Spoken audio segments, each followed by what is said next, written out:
If you like mystery novels with dark themes, lovers to enemies back to lovers, murder, let me tell you about Dark Passenger by Lisa Renee Jones.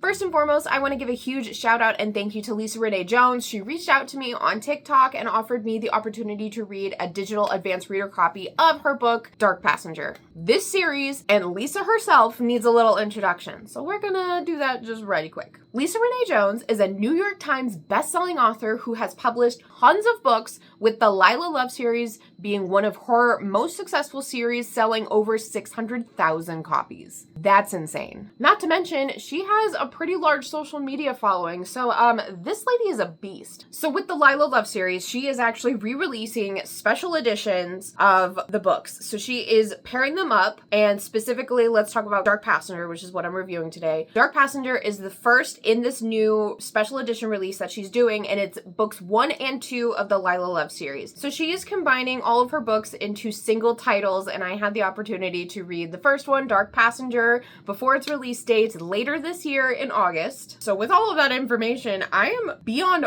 honored that she reached out to me and asked me to read a digital advanced reader copy of it. I really want to do her justice and do this book justice. So without further ado, let's go ahead and get into the book review. If you're new here, I like to give my reviews with no spoilers. I like to just give a little context and backstory so you know exactly what you're signing up for. So we're obviously following Lilah Love. She is an FBI profiler that is getting into a new case that is following a series of murders that is actually somehow connected to her and a dark secret that she's been carrying around for years. The case ends up pulling her back home where her family still lives, and her ex, Kane, we'll get into that. And she is forced to face her past in order to solve this case. Now, I'm not going to sugarcoat it. There are some pretty dark themes and events that are in this book, including a possessive ex who also is like the son of a drug lord.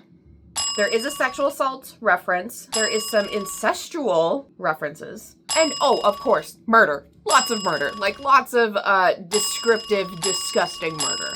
So if you are easily triggered, this probably is not the best book for you. But if that doesn't bother you, I promise you this book is worth it. It was so good. I highly recommend. It was so interesting. I could not put the book down. I just wanted to keep reading it nonstop. So I'm going to go a little heavy into the characters with this book review because they are a big chunk of this story, this plot. There's a lot going on. Okay. Let me start with our main female character, Lilah Love. Lisa herself describes Lilah as like Beth Dutton from Yellowstone, and then like her ex Kane is like her own personal version of Rip. And like the dark secret that she's carrying is like giving Dexter vibes. I have not seen Yellowstone, so I cannot say if that depiction is accurate or not. But instead, I actually got like Jessica Jones vibes from this if she was an FBI agent. So Lilah's an FBI profiler. Jessica Jones is a private investigator. I mean, pretty similar, right? Lilah can analyze a crime scene and basically determine what kind of person that they're looking for. And I feel like Jessica Jones kind of does similar stuff like that in her world. Lilah Love also has a bad attitude. And who else has a bad attitude?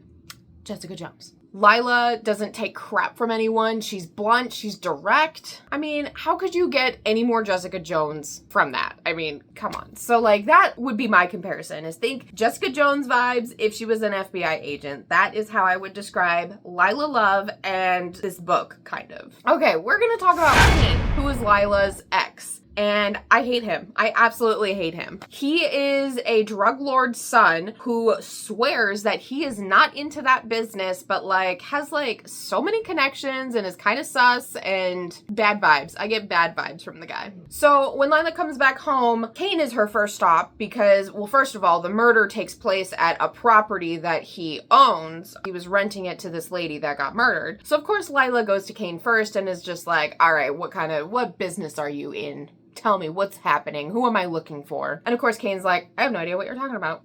Right. So he constantly denies that he is the head operation of the drug activity, that he is not a part of that. That is all on his father's side, and his uncle is now running the business. So he just swears he is not a part of that, but yet still has like all these crazy connections and is actually able to offer support and help to Lilah that like the FBI can't. So he keeps offering assistance to help her find out who did this, and she just keeps denying it because of their past and whatever. So yes, he is very well connected, and he has some resources and support that can actually help Lilah solve this case, but she is just so hell-bent on their messy past that she is refusing his help. But their messy past is actually what starts to become an issue, and it starts to unravel throughout this book, which is insane, by the way. When it does finally unravel and we get that information, changes the whole scope of this book. But throughout the book, Cain is obviously still in love with Lilah, so he is just trying to win her back at all costs. She is really trying to push him away. She does not want anything to do with him. And he actually kind of gets pretty possessive about it. Like, we see glimpses into their past relationship, and the only thing that kept screaming at me was that their relationship was toxic. Like I mentioned earlier, it's lovers to enemies, back to lovers. He was like pretty toxic when they were together. Now that they're enemies, still pretty toxic. We'll leave it at that. And you know, everybody around Lilah, like her family, her friends, are just screaming at her, telling her that Cain is not a good guy, do not associate with him. She just apparently cannot take the hint. But I mean, come on, we all kind of want a bad boy, don't we? So then we are also introduced to Lilah's brother and father, her family. Lilah and her brother are fairly close, and he also works at the police department, the local police department that is handling this case. So they're working pretty closely together on this, and there's a constant back and forth of who's going to get jurisdiction over this case. Is it going to be the local police or is it going to be FBI? So they're kind of butting heads, but like they seem to still have like a pretty good brother-sister relationship, which is so refreshing because I absolutely hated like every character in this book. And so it was nice to actually kind of like somebody. But her father, of course, they have a very rocky relationship. He is on the political side of things. He is running for mayor or governor. I honestly can't remember at the moment, but he's like running for one of those positions. He's kind of in with like the mob, and you can already tell that's gonna go so south from there. I don't want to say too much, but one of like the big plot twists and major reveals, we find out that her father is involved in it, and he's just not a good dude. I do not like him at all. And then we're also introduced to like quite a few side characters that I don't need to get too deep into. But all that you need to know, because I haven't said it enough, everybody sucks. All of these characters are terrible. They're terrible people. They're terrible to each other. Everyone has a secret. Everyone is sketch. And as a reader, you are left in this uncomfortable state while reading because there's not a single person that you can trust. So you're on the edge of your seat the entire time because really anything could happen at any moment with any of these characters, which sucks as a reader because you naturally want to root for somebody. And there wasn't a single person I was rooting for. There was not a single person that I thought was good enough that I could hope would be like the hero at the end of the day. I did not feel that way for any of the characters, not even Lilah. And she's the main character. And then one last side note on the characters, and that's we are introduced to Lilah's cousin, who is a hacker. So he's quite involved in the story. He's able to help Lilah get some information that she needs, but here's the kicker. I don't quite remember how they are related. I can tell you that they're not blood-related cousins, but they are cousins of some marriage here or there. Lucas will not stop flirting with her. He is flirting nonstop, consistently asking her out, and making very inappropriate sexual jokes and references to her. That was nearly the line for me. That was the line to not be crossed. Thank goodness Lilah has some sense and doesn't even approach that. She says, "You're gross, we're cousins, we're family, knock it off." Because if anything were to cross that line, I would have stopped reading. That's not okay. I don't even care that they're not even blood related. They are cousins, they are family. It's gross, it's not okay. But I powered through that nonsense because the rest of the book was really that good. So we're gonna move on to the story now, and wow. It's so twisted, so layered, and so complex, it will have you guessing until the very end. I for sure thought I knew who the killer was, like right off the bat. I was like, I'm calling it. It's this guy.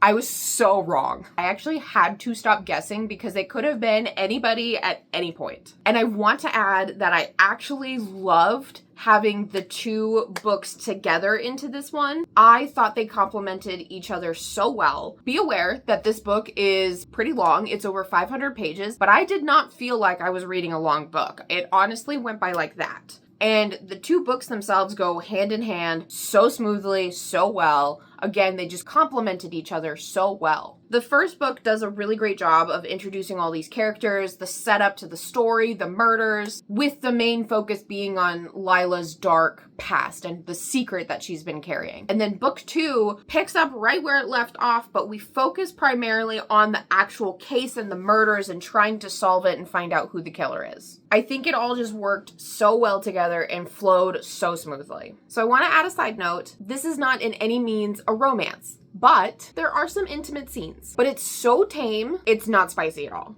It's just a little blurb. But just wanted to be transparent about that and let you know that that happens. So to wrap it all up, if you are a mystery lover and you don't mind a darker theme, darker events, then you have to go check out Dark Passenger and get started in the Lilah Love series. It's exciting, it's dangerous, and it will get you thinking about everything. So with all that to be said, I rate this book 4 out of 5 stars. My main issue was with the characters, and that's why I spent so much time on them. While it can be exciting and interesting to feel like there's no one you can trust, I personally didn't like that. If I can't root for someone, then why am I following the story? But the actual mystery and unraveling of all these secrets is really what kept me around. It kept me on the edge of my seat, and it kept me reading. I also did not like the cousin flirting and the possessive ex qualities. That is just no bueno. But other than that, it was a fantastic read. Phenomenal writing, excellent world building and world immersion. It was just such a great read. So the Duet digital book is currently available for pre-order on Amazon and Barnes & Noble right now. And Lisa is releasing special edition hardcovers with beautiful sprayed edges, which is available for pre-order on her website right now, with all of these being released in late August of this year. I will have all of those links down in the description and down in the comments in case you guys want to go check it out. And I want to thank you so much for watching, and I will see you guys in my next book review.